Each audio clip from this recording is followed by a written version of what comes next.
Hello, everybody, and welcome back to another episode of Microsoft Flight Simulator news and updates. And we've got a little bit of news here that you guys are going to enjoy, and let's talk about it. If you are interested in acquiring any of my Overkills tutorial guides for Microsoft Flight Simulator, please consider joining me on Patreon. Patreon subscribers level tier 2 and above have access to all of my guides, as well as any future updates and future guides that will be coming down the road. Link to Patreon can be found in the description below.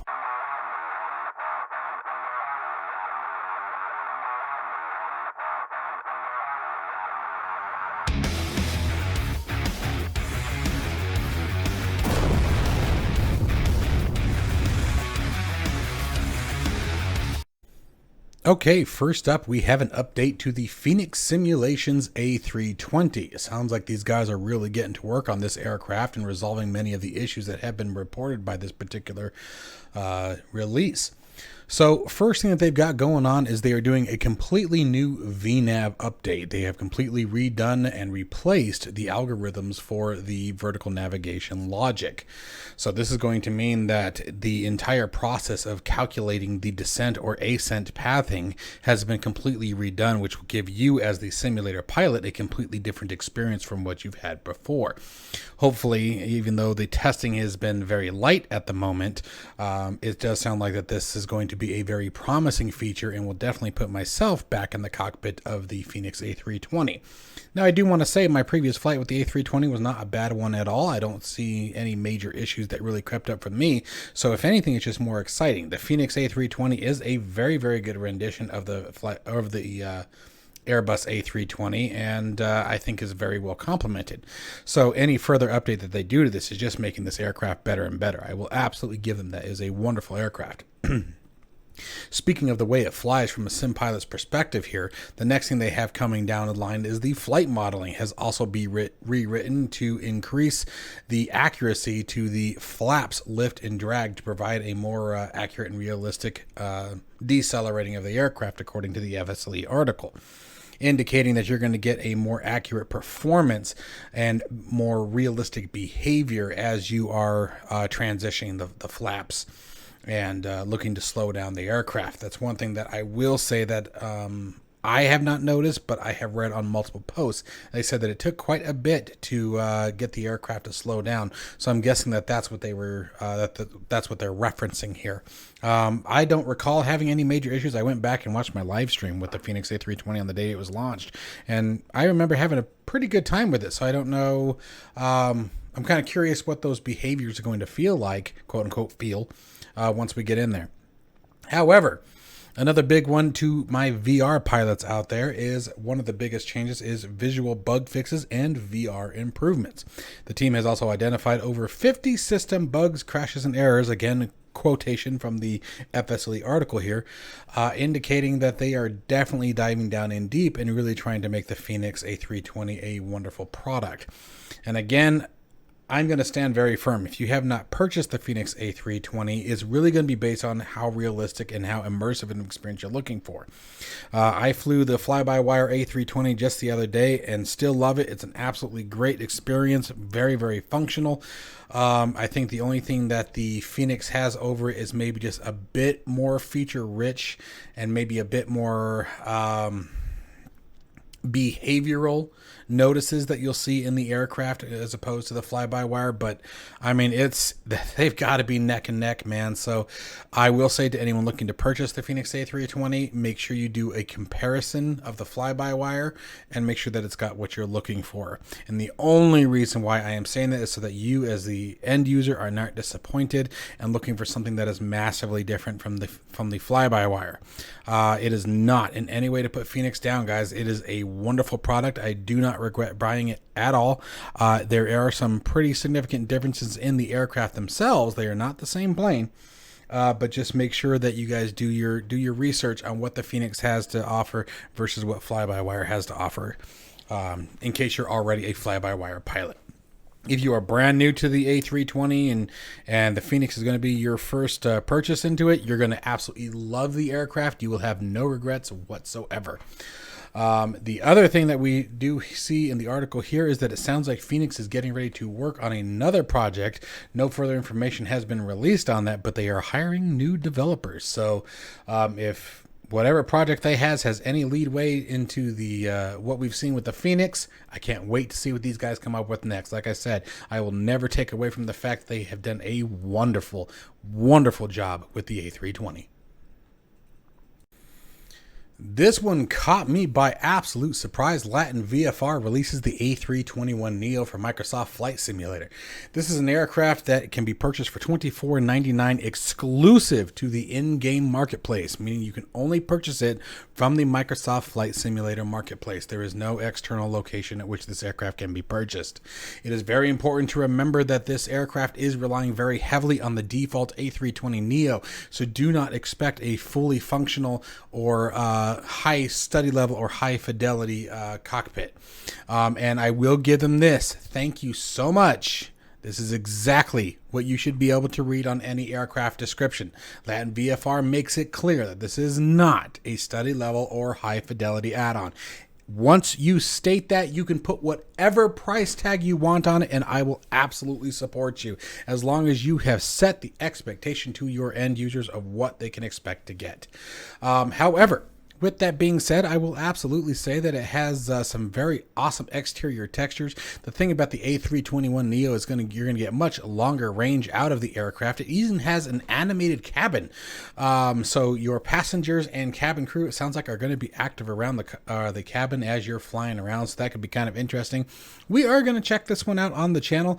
I'm probably going to wait a week or two, make sure any bugs are ironed out, and then we're going to get back into it. It's going to be a very big challenge for me because one of the hardest things I remember about a month ago, for giggles and grins, I tried to fly the default A320 without using the Flybywire add-on, and I don't even think I made it away from the gate before I said, nope, I can't do this. There's just too many things that aren't functional with it, which is fine. It was never stated it was supposed to be high fidelity, so I don't want to take away from that. It's just when you're expecting one thing, that's that. But we will check this out. And again, this does offer the much longer range that the A321 provides versus the A320. So if you're looking for one of those long-range aircraft that can truly do the transoceanic flights, this is an option for you as well at a fairly reasonable price, in my opinion. Next up on the list here, Aeroplane Heaven updates the Chipmunk from Microsoft Flight Simulator version 1.5. The biggest ones who are going to take a lot out of this one are VR users. The VR control nodes have been added only in the front seat, so that's important to remember, but other VR improvements and bug fixes have been added as well. The VR Chipmunk can be purchased from Aeroplane Heaven's website for $28.95 or from other vendors such as the Orbix or SimMarket. So make sure if you guys haven't tried this one out, you give it a shot. We are going to be bringing this one to the channel. I have it purchased. It's on the list of things to do. We just haven't gotten to it yet. But I will tell you that I've been following very closely other reviews of this aircraft, and it seems to be quite a fun little bird. So if this is an aircraft that absolutely grabs your attention, I would say don't hesitate. I have received nothing but positive feedback in regards to the quality of this particular plane. So something to think about as we move forward. AnyBuild's July dev update. They certainly have a ton going on this month.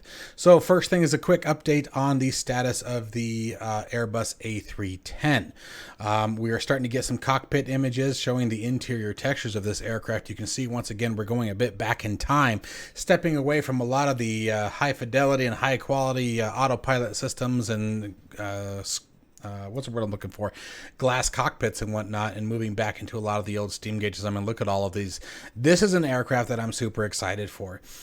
Even though everyone seems to be really, in my opinion, hung up on the Airbus series of aircraft, which I get, especially given the fact that Asobo and Microsoft, teaming up. That makes sense to me.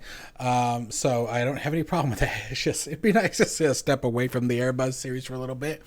But at the same token, the A310, I would say the A310 and the A350 are the two that I've heard of from Airbus that I am really excited to see. The A350 is a big monster, and the A310, as you can see here, I'm really looking forward to stepping a little bit back in time and getting more into the steam gauges. And I feel like that the more you have to look around the cockpit, the bit better of an immersion you get from the simulator.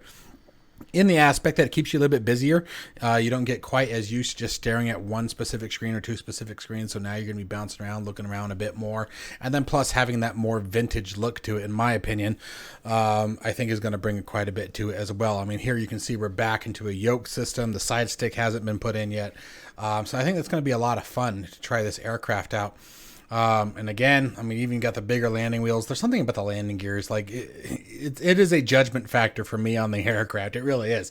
I like the ones with the big four wheels on the main gears.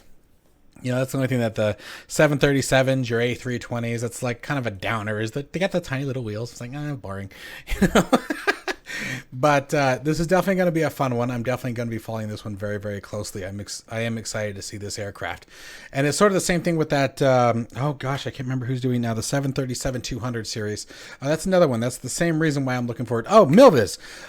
It's another reason why I'm looking forward to that one. It's going to be a major blast in the past, and all the bells and whistles and glass cockpits and the creature comforts that we've gotten used to with the some of these aircraft, we're not going to have in some of these. So it's definitely require a bit more hands-on. I'm excited for that. Let's see here, London Heathrow. You guys can see that it has had a big update and is now ready for new testing here. A full changelog is available on their website, but my gosh, this looks absolutely beautiful, I have to say. I'm every time, this is probably my third or fourth time going through these pictures, and I just keep finding new things and new details. I mean, this is some serious artwork here. Everything from the different colorations in the concrete to the details has been put down, your vehicle locations and all. I mean, there's a lot of effort here, right down to a little sedan over here, I mean, the terminal, it blows me away. It blows me away. And this is not a knock on anyone, by the way. It blows me away on and what it speaks to a developer when, for a flight simulator, they take the time to model the interior of the terminals. It's just like my first impression, if I was an airport developer, would be like, why? Like, they're in the cockpit of the plane already. It's not like they can get out and walk around, which isn't necessarily true. You have the drone view and you can go walk around. And I like I said, this is not a waste of time in my opinion. It just speaks volumes to the developers that take the time to do it, because I know me, like I don't think I would.